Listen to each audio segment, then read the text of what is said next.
हमने शहर को दी एक नई पहचान, हम हैं सिंघानिया बिल्डकॉन। छत्तीसगढ़ की अर्थव्यवस्था में स्टील सेक्टर का योगदान किसी से छिपा नहीं है। एक बहुत बड़ा योगदान ये सेक्टर देता आया है, लेकिन बीते 6 महीने से कोयले की कमी से पूरा उद्योग जगत जूझ रहा है और कई बार दम तोड़ता भी नजर आता है। कई उद्योग या तो बंद होने की कगार तक आ चुके हैं या फिर उद्योगों ने लोहे के दाम बढ़ा दिए। लोहे की कीमत बढ़ने से निर्माण कार्य की लागत बढ़ गई है। उद्यमियों का कहना है कि स्थानीय संसाधनों पर पहला अधिकार स्थानीय उद्योगों का होता है। उधर छत्तीसगढ़ में कोयले संकट को लेकर एक बार फिर मुख्यमंत्री भूपेश बघेल ने केंद्र सरकार को घेरा है। इस साल कोल इंडिया के उपक्रम SCCL ने लक्ष्य से कम उत्पादन किया, लेकिन नए वित्तीय वर्ष के लिए पिछले साल से ज्यादा कोयला उत्पादन का टारगेट रखा। इस मामले में मुख्यमंत्री कहते हैं कि कोल इंडिया को भी केंद्र सरकार बर्बाद कर देना चाहती है। कोल इंडिया देश में कोयले की पर्याप्त आपूर्ति न कर पाए, कोयले का संकट बना रहे, इसीलिए केंद्र सरकार इस तरफ ध्यान नहीं दे रही। और ऐसा इसलिए ताकि आने वाले दिनों में दूसरी संस्थाओं की तरह कोल इंडिया भी निजी हाथों में चला जाए। एक प्रकार से यह केंद्र सरकार का षड्यंत्र है, जिसके कारण कोल का शॉर्टेज हो रहा है। तो एक तरफ उद्योग परेशान है, तो दूसरी तरफ सरकार यह मानती है कि केंद्र की इस पूरे मामले में एक साजिश है, नाकामी है कि लगातार कोल इंडिया को वो इस तरह बर्बाद होने दे रहे हैं।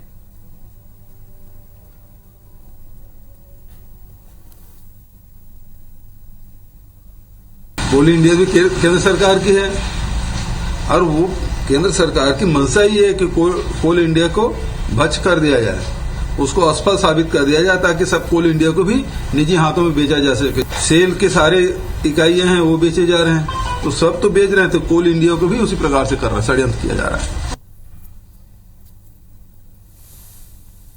तो मुख्यमंत्री भूपेश बघेल को आप सुन रहे थे। कोल इंडिया को बर्बाद कर देना चाहती केंद्र सरकार, ताकि इसको भी निजी हाथों में सौंप सके। एक तरफ कोल की कमी, कोल प्रोडक्शन की कमी, इसकी वजह से पूरा का पूरा स्टील उद्योग जूझ रहा है, लगातार परेशान है। मांग के मुताबिक और पहले से जो मांग दी गई थी उसके मुताबिक आपूर्ति हो नहीं पा रही। हालांकि जो काम संभालने वाले SCCL है वो बार बार कहती है कि लक्ष्य से अधिक उत्पादन को लेकर अगली बार वो काम करने वाले हैं, लेकिन इस बार किसी भी तरह नियम से अधिक उत्पादन को लेकर के जो उनके दावे हैं वो जमीन पर दिखाई नहीं पड़े हैं। यहां मुख्यमंत्री कहते हैं कि केंद्र सरकार इसके लिए काफी हद तक जिम्मेदार है, वो इसे भी निजी हाथों में सौंपने की तैयारी कर रही है।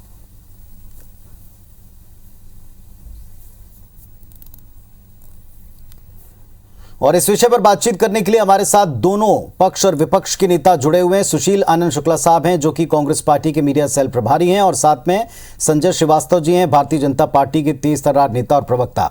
सुशील जी, मुख्यमंत्री जी ने कहा है कि इस पूरे मामले में निजी हाथों में सौंपने की तैयारी की जा रही, क्या और कितनी संजीदगी से पार्टी इस मुद्दे को देखती है, क्योंकि इससे पूरा का पूरा स्टील उद्योग जो प्रदेश की अर्थव्यवस्था का बल्कि देश की अर्थव्यवस्था का एक मजबूत हिस्सा है वो प्रभावित है।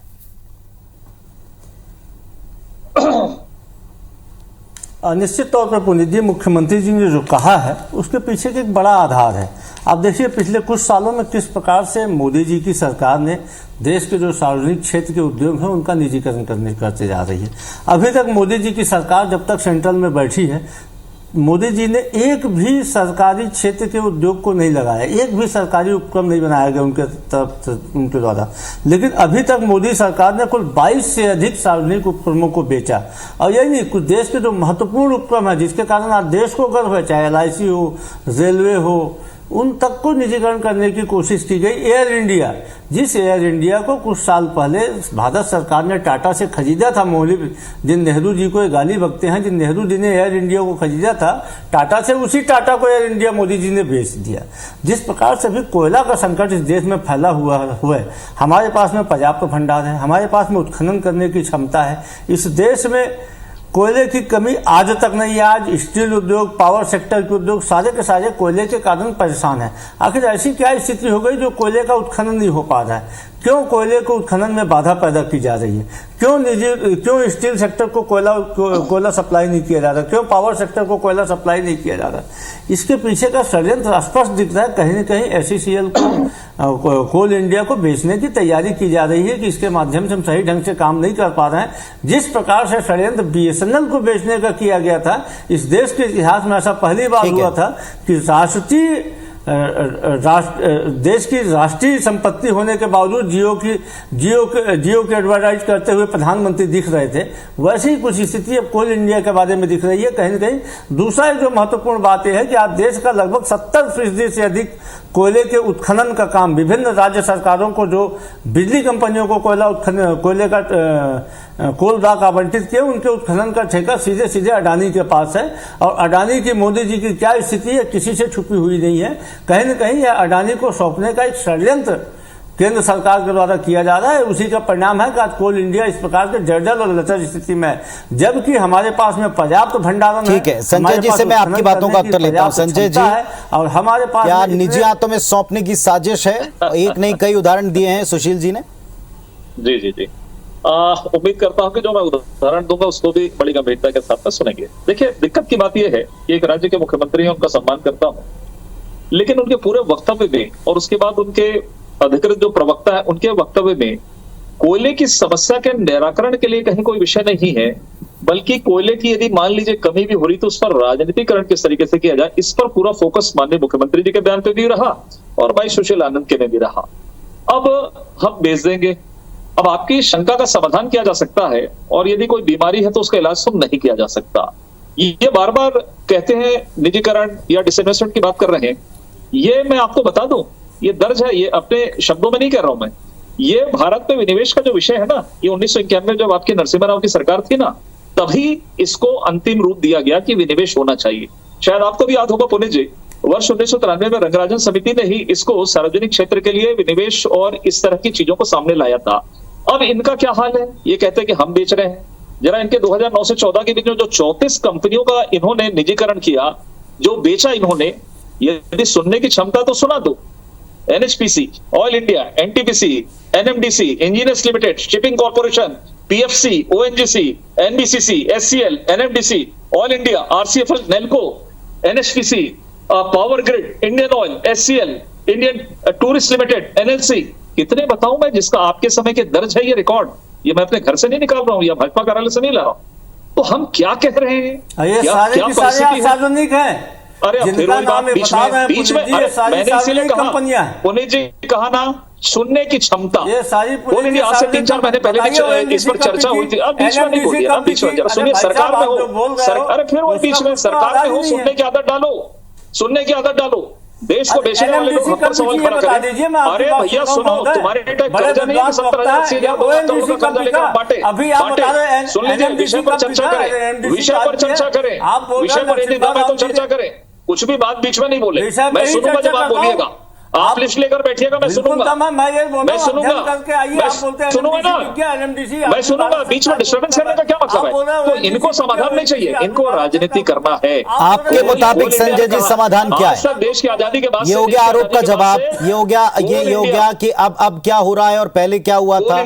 आपके मुताबिक इस समय समाधान क्या है? आपकी भी जनता है, आपके भी लोग हैं, आपका भी उद्योग है, आपका भी प्रदेश है।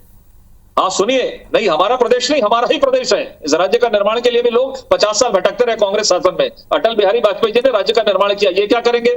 दूसरा ये है कि कोल इंडिया लगातार काम कर रहा है। देखिए, कुछ ऐसी पॉलिसियां रहती हैं जब कहां कोल ब्लॉक्स हर राज्य के अंदर में, हर जिले के अंदर में नहीं होता, लेकिन कोल ब्लॉक्स के आधार पर जहां पे जैसी डिमांड्स है वहां पर कोल इंडिया उनको उपलब्ध कराता है। अब ये ऐसा है, ठीक है, प्रथम अधिकार हमारा होना चाहिए, बिल्कुल निश्चित रूप से होना चाहिए।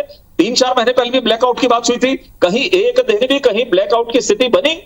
कभी कभी परिस्थितियां इस तरीके की बनती है कि कुछ समस्याएं आ जाती है, लेकिन जब कोल इंडिया आश्वस्त कर रहा है उसका निराकरण होना चाहिए, समस्याओं का निराकरण होना चाहिए, राजनीति नहीं होनी चाहिए। अब आप ये मुझे बताइए, आपके मुख्यमंत्री को क्यों आना पड़ा छत्तीसगढ़ में?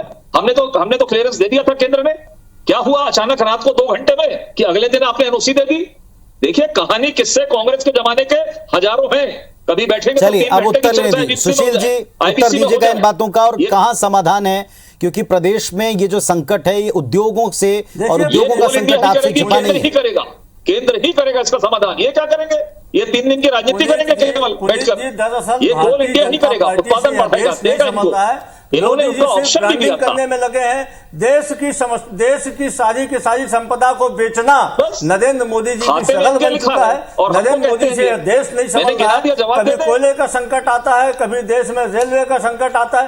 एक चीज बताइए, रेलवे के प्राइवेटाइजेशन का रेलवे में जो सुविधाएं लोगों को मिलती थी, जो वर्षों से बुजुर्गों को सुविधाएं मिलती थी, उसको बंद कर दिया।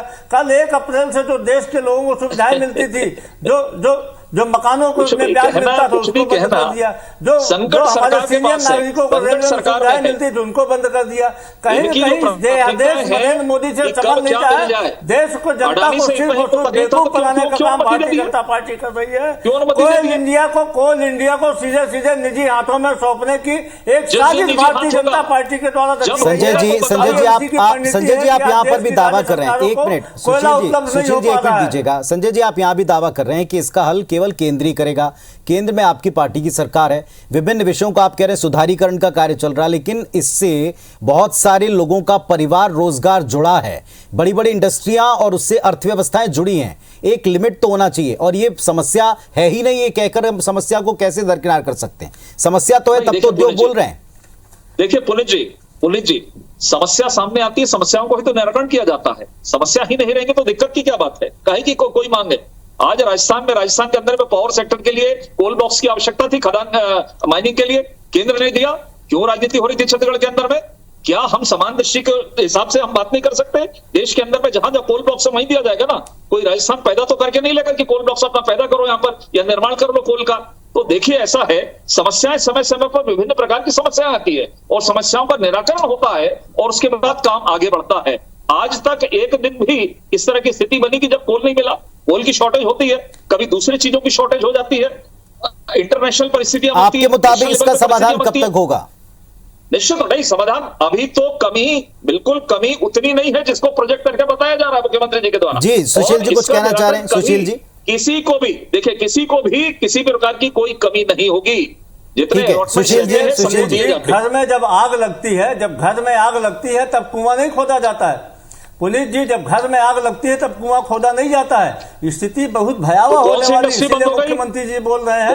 लगातार केंद्र की नीयत सिर्फ यही है कि कोल इंडिया को भ्रष्ट कर दिया जाए, कोल इंडिया को बर्बाद कर दिया जाए, ताकि कोल इंडिया को अपने उद्योगपति मित्रों को सौंप दिया जाए।